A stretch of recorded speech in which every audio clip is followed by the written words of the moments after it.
Namaste Yoga Mamas. I'm Emma from Becoming Mummy Yoga, and this is 360-degree breathing for preconception, pregnancy and postnatal recovery. It is safe for all stages, especially when done just as the breath practice.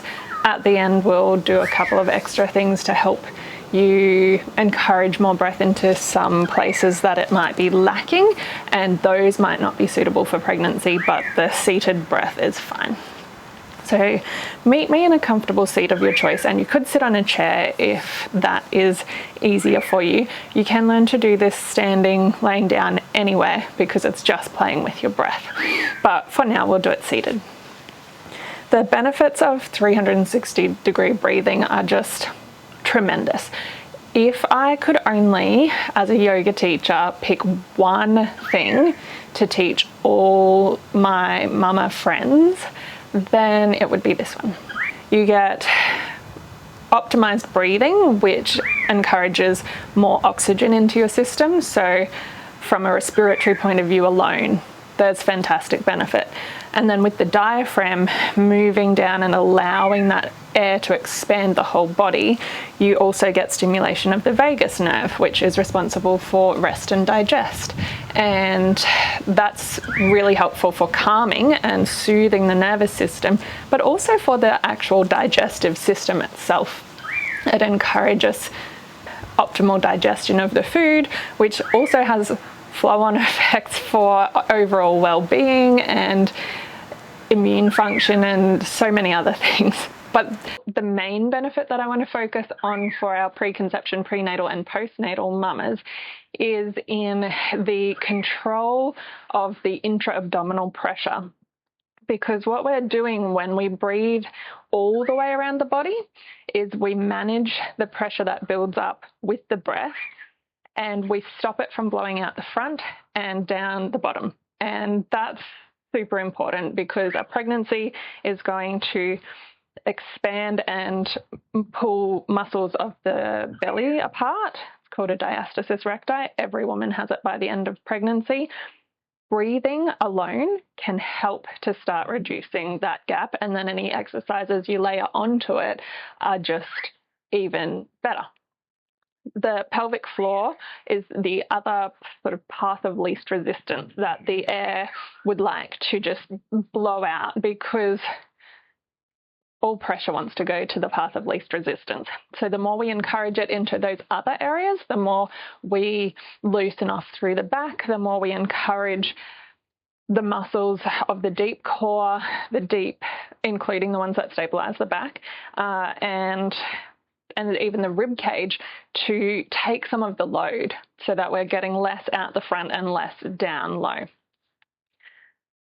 Instead of me rabbiting on about all the benefits all day long, let's see if you can feel them. So if you are in that comfortable seat, maybe just close the eyes if you're comfortable too.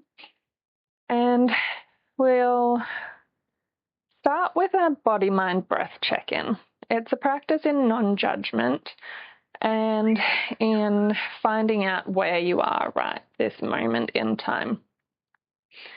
So just bring the attention over the whole body, and on a scale from 1 to 10, just let a number arise, where 1 would be the worst the body has ever felt, and 10 is the best it's ever felt. And we're not judging the number. It's neither good nor bad. It's just how things are right now. And there's no need to overthink it either. Just the first number that comes to mind. And then we'll move the attention to the mind. And in the mind, it might be more like the weather. And maybe a 1 is a super stormy day with lightning and thunder and wind and rain, and a 10 is a super crystal clear, calm, sunny day where all is well. Just let a number arise anywhere between 1 and 10.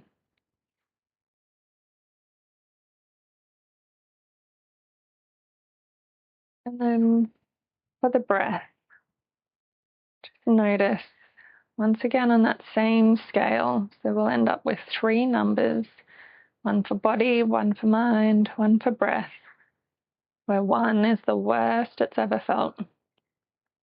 Maybe for the breath, that's contracted, shallow, erratic, uneven. And a 10 would be really just natural and calm and easy. And then when you're ready, now that our focus is on our breath, we're going to tune into this idea of 360-degree breathing. And you can either have the eyes open or closed for this part of the exercise. We'll start at the top, at the shoulders. What are they doing when you breathe in? Are they rising up towards your ears? Or are they sort of moving a tiny bit, but maybe with equal focus on the front, the 2 sides, and the back? Just tune in and see what's happening and whether any areas are missing. When we breathe up into our shoulders, we create this shallow breathing pattern, which has the opposite effect of calming and doesn't really help us to achieve our optimal breath pattern and optimal benefit from the breath. So we'll just see if we can sort of loosen those shoulders back down and together a little and encourage the breath equally into the front, the left and right sides, and the back. And then maybe you use your hands to help you with the next part. They can come onto the rib cage, just wherever's comfortable, and see what happens when you're breathing in. By just letting the exhale take care of itself. The focus is on the inhale.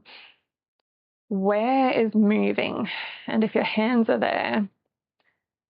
there places that are not lifting when you inhale? If that's the case, see if you can gently encourage a little more expansion. And often it's the back of the body that ends up with the missing pieces, especially with pregnancies and births. So you could always turn the hands up the other way, so all the fingers come around the back and the thumbs are to the front, and you've got more surface area to encourage the breath into the back of the body. And be sure to check in with the left side too. And then the right side.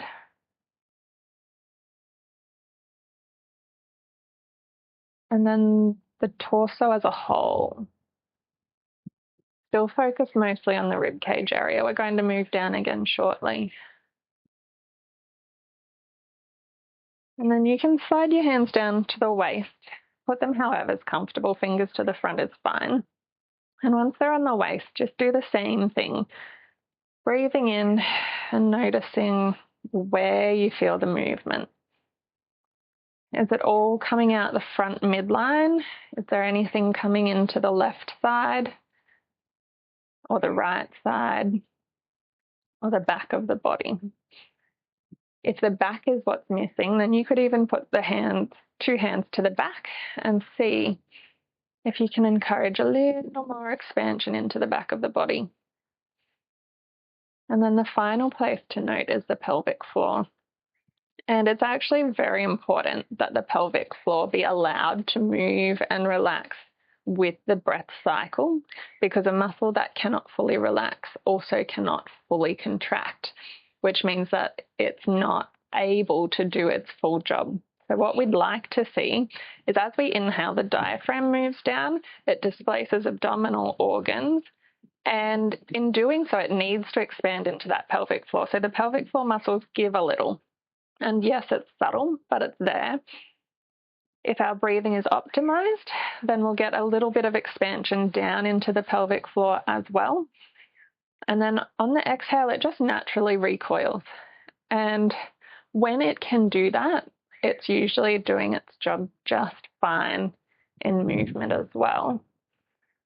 And it does need maintenance. It does need intentional exercises, but the breath is the first and most important step.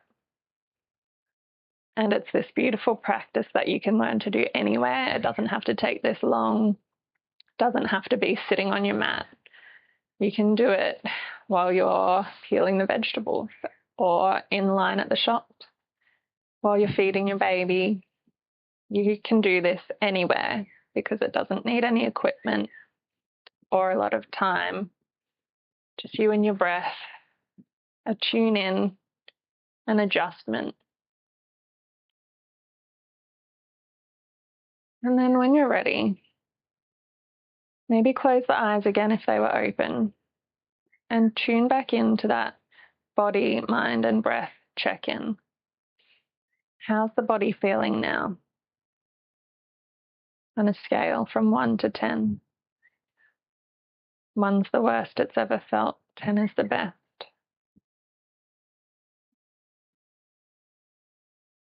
What's happened with the mind? Is it a 1, a 10, somewhere in between?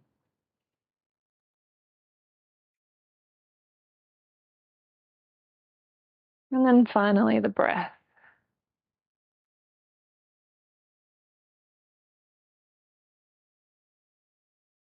1 to 10. 3 more numbers at the end of your breathing practice. Any differences? It's interesting to notice. It's all just information. Try to be more like a curious scientist than someone judging good or bad. I wonder why my breath changed like that. I wonder. It's a really good approach to take for your whole life, really. And now, as promised, I'm just going to mention a couple of ways you can get more breath into the back and sides of the body, because postnatal recovery especially, you will find more of a tendency for the breath to just naturally want to move out. It's the path of least resistance when the pressure builds in the abdomen through the breathing. And so it's going to come out the front or it's going to go down through the pelvic floor. And we'd just really like to encourage it more around the back. But in doing this, we're going to compress the abdomen, so it's just not that suitable for pregnancy. Let's start by bringing the knees up, feet flat to the mat, and then just hug the knees right into the body. And you can do this lying down as well, but if you lay on your back to do it, then you're compressing the back a little bit. You might not get as much air back there. So you're making yourself into this tiny little ball, and then just breathing into the back. And you can make that a more significant breathing effort than you would normally. And that's okay. The point is really just to encourage a loosening of the back muscles. And it can just feel really nice for someone who's maybe breastfeeding or cradling a baby a lot and putting them to bed and just getting really tight in that lower back, those ropey muscles. And just notice the shoulders too. Just try to check in that they're not coming up too close to the ears, because once again, that's setting up that shallow upward breathing pattern. And what we want is down and out through the back. And you can also use this same posture to get more expansion through the sides of the body. But for that, you can also do a side stretch where you would bring the right hand to the mat. You can loosen the knees or you can keep them in. That's just probably easier if you cross your legs again, and then inhale the left arm up and exhale over to the right. This one actually isn't compressing the abdomen, so pregnant women are very welcome to do this, and it can really help with comfort, especially in the third trimester with the really big bump and less space for your lungs. So we're opening up through the rib cage there. And then you would just swap over so that you also do the right hand side. Try to anchor the opposite, if we're bending over to the left, we're anchoring the right hip bone into the mat, so that bony point of your bottom. And on the left, we were anchoring and when we're bending over to the right, we're anchoring the left. Now, the final one I wanted to show you was child's pose, and this one can be modified for pregnant women. Just so long as the bump isn't going to bottom out on the mat, you can just widen the legs so you're not compressing the bump. So actually I do have more prenatal options than I thought I did. And isn't that wonderful? Because this one also is sort of like an anti-gravity thing. You know how you just really want to lay on your belly and it's the one thing you can't do, especially in advancing pregnancy? So you can widen the knees, you can prop a few pillows or bolsters underneath you and walk the hands forward and sink the buttocks onto the heels, just taking care that there's no pressure on the abdomen itself. And you could just go less into it the bigger you get. So you could maybe just have your elbows on the mat in front of you instead of walking the hands out. See how you go with that. And then you can breathe into the back body. Everybody else who's not pregnant is going to have the knees in close together. And same thing, walk the hands forward until you can come down and breathe more easily into the back of the body now that you've basically taken a lot of the weight of just being upright off it. And you've also compressed the front of the body to prevent the air escaping out through the front. Another thing you can do with that, if you're still not feeling it enough, is you could get like a little yoga ball or a rolled up towel or something and just pop it against your midline there and lean forwards onto that. I hope this has helped. Namaste.